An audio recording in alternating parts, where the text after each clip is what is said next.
Today menu is bangus steak. So yung bangus, ibabaybad natin sa toyo, paminta at seasoning.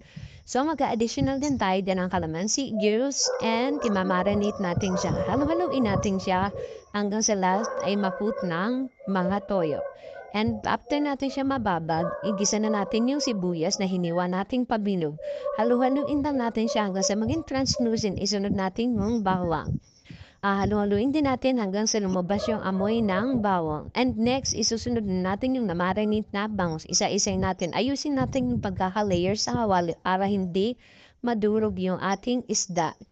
At yung pinagbabara naman, ito yung gagamitin din natin pangsabaw and mag-additional lang tayo ng tubig para mas maluto ng maayos yung ating isda.